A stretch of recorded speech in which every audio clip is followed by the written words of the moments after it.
दोस्तों हम लोग यहाँ पर जनरल साइंस का टेस्ट लगाएंगे, जहाँ पर आपके 25 प्रश्न हैं और ये सभी प्रश्न आपके एग्जाम में पूछे गए हैं। आपके रेलवे एनटीपीसी आपके 2016, 2017 और 18 तक के आपके प्रश्न आपके इस वीडियो में देखने को मिलेंगे। तो चलते हैं, स्टार्ट करते हैं। आपका पहला क्वेश्चन आपसे कह रहा है न्यूक्लियस में आपके यहाँ पर खाली स्थान भरना है। क्या भरना है कि न्यूक्लियस में परमाणु क्रमांक अर्थात एटॉमिक नंबर को दर्शाता है। यहाँ पर आप अगर आप यहाँ पर ए भर देते प्रोटॉन, ऑप्शन ए आपको भर देंगे कि न्यूक्लियस में प्रोटॉन परमाणु क्रमांक को दर्शाता है। ऑप्शन राइट आपको ए भरना होगा, यहाँ पर ऑप्शन आपका ए हो जाएगा। ठीक है ना, मतलब न्यूक्लियस में प्रोटॉनों की संख्या परमाणु क्रमांक को व्यक्त करती है। ठीक है ना, चलिए नेक्स्ट क्वेश्चन को आते हैं। क्वेश्चन आपसे यहाँ पर कह रहा है, क्या कह रहा है कि एक ऑक्सीजन परमाणु में कितने संयोजी इलेक्ट्रॉन होते हैं। एक ऑक्सीजन परमाणु में कितने संयोजी इलेक्ट्रॉन होते हैं। तो आप सबको पता है कि जो ऑक्सीजन होते हैं तो ऑक्सीजन का जो परमाणु क्रमांक होता है वो आपका कितना होता है। यहाँ पर अगर देखेंगे तो आपका परमाणु क्रमांक आपका 8 हो जाएगा। ठीक है ना, अगर इसे हम लोग इलेक्ट्रॉनिक विन्यास करेंगे तो आपका 2,6 होगा। कितना होगा, 2,6 होगा। तो यहाँ पर लास्ट जो आपका होगा वो आपका कितना होगा, 6 होगा। यही आपका संयोजी इलेक्ट्रॉन होते हैं। ऑप्शन राइट आपका 8 का बी हो जाएगा सही। ठीक है ना, नेक्स्ट क्वेश्चन को आते हैं। क्वेश्चन आपसे यहाँ पर कह रहा है, और हाँ अगर ये पीडीएफ चाहिए तो हमारे टेलीग्राम से यहाँ पर प्राप्त कर सकते हैं। नेक्स्ट क्वेश्चन आपसे कह रहा है कि ऑक्सीकरण प्रक्रिया में निम्नलिखित में से क्या होता है। ऑक्सीकरण प्रक्रिया में क्या होता है भाई, तो ऑक्सीकरण प्रक्रिया में यहाँ पर आपके 4 ऑप्शन हैं, देख लीजिए।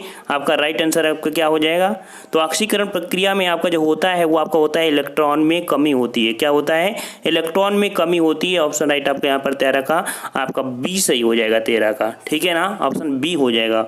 नेक्स्ट क्वेश्चन को आते हैं। क्वेश्चन आपसे यहाँ पर कह रहा है कि वह एकमात्र धातु कौन सी है जो कमरे के तापमान पर द्रव में बदल जाती है। वह एकमात्र धातु कौन सी है जो कमरे के तापमान पर द्रव में बदल जाती है। आपकी कौन सी है, यहाँ पर देख लीजिए कौन सी आपकी अधातु की बात कह रहा है, याद रखना अधातु।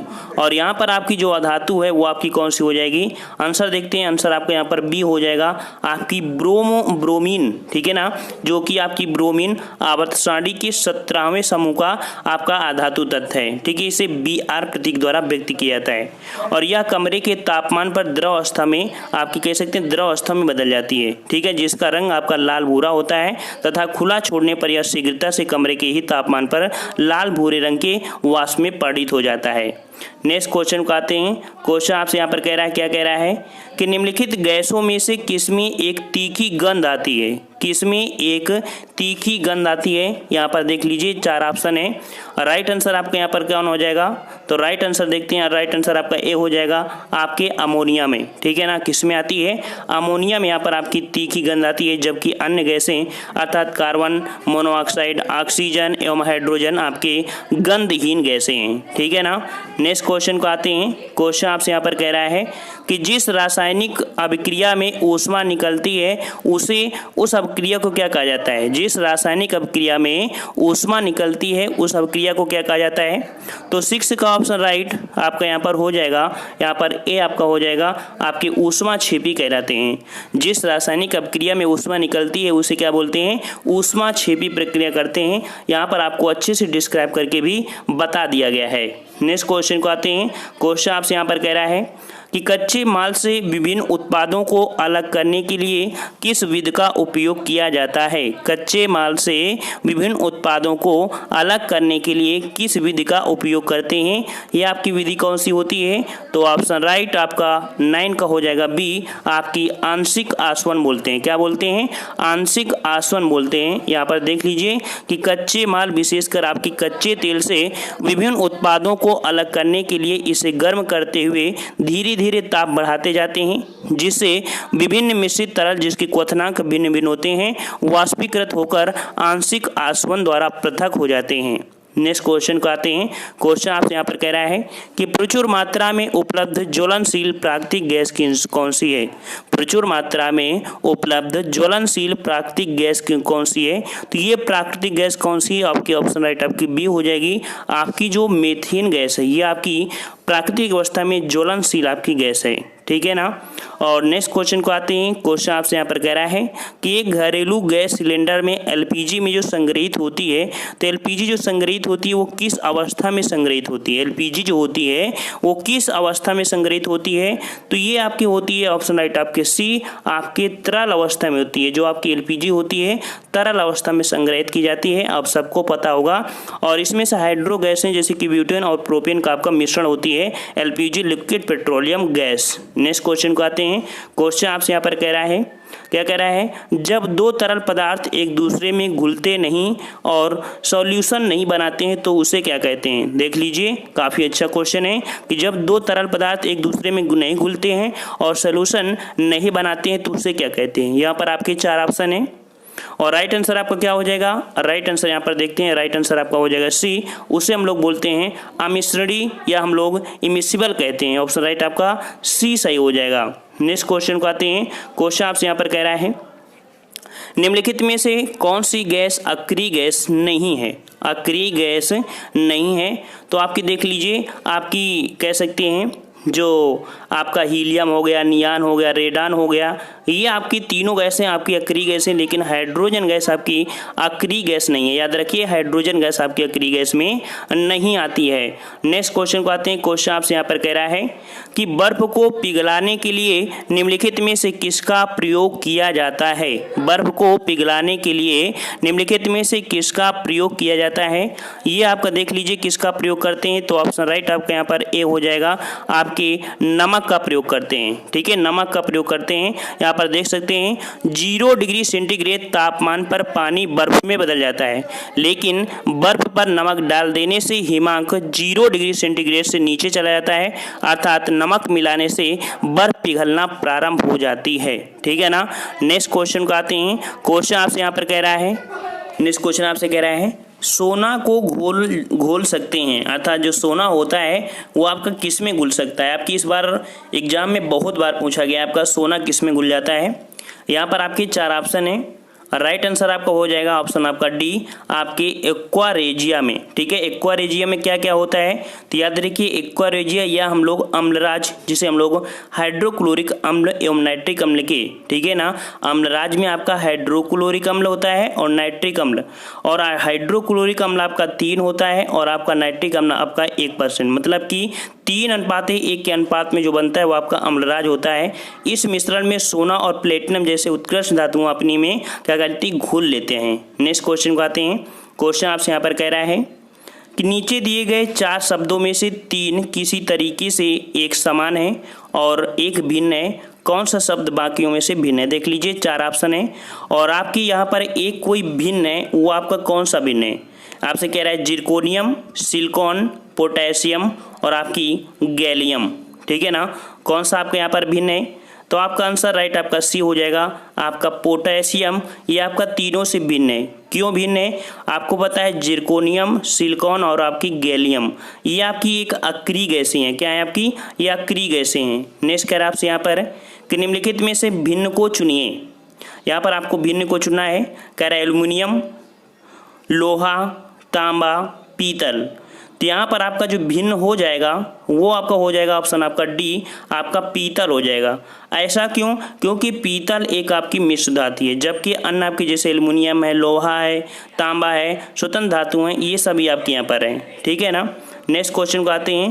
क्वेश्चन आपसे यहाँ पर कह रहा है कि निम्न से विषम चुनिए, विषम चुनिए। क्वेश्चन कह रहा है कि निम्न से विषम चुने, पारा दिया क्विकसिल्वर, हाइड्राजनीरम, ब्रोमोस। यहाँ पर देख लीजिए विषम कौन है, काफ़ी टफ क्वेश्चन आपका है। पारा दिया क्विकसिल्वर, हाइड्राजीरस और आपका ब्रोमोस। यहाँ पर आपका विषम है ऑप्शन आपका डी, आपका ब्रोमोस। क्यों विषम है तो देख लीजिए, पारा एक रासायनिक तत्व है जिसका संकेत Hg तथा परमाणु क्रमांक 80 है। इसे पारा दिया क्विकसिल्वर तथा हाइड्राजीरम नाम से भी जाना जाता है। अतः स्पष्ट है कि ब्रोमोस अन्य से आपका भिन्न है। यहाँ पर आपका जो ये ब्रोमोस है आपका भिन्न है, यहाँ पर आपका जो 3 है ये आपके एक काम करते हैं, लेकिन ब्रोमोस आपके यहाँ से अलग है। नेक्स्ट क्वेश्चन आपसे यहाँ पर कह रहा है क्विकसिल्वर किसे कहते हैं, क्विकसिल्वर।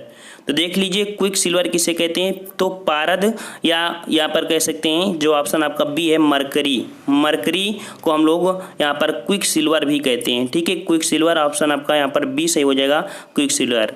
नेक्स्ट कर आपसे, नीचे एक कथन ए और एक कारण आपका आर दिए गए हैं। ए कथन आपका दिया है, ए आपका दिया है वर्षा जल संचयन मिट्टी के क्षरण को कम करता है, वर्षा जल संचयन मिट्टी के क्षरण को कम करता है।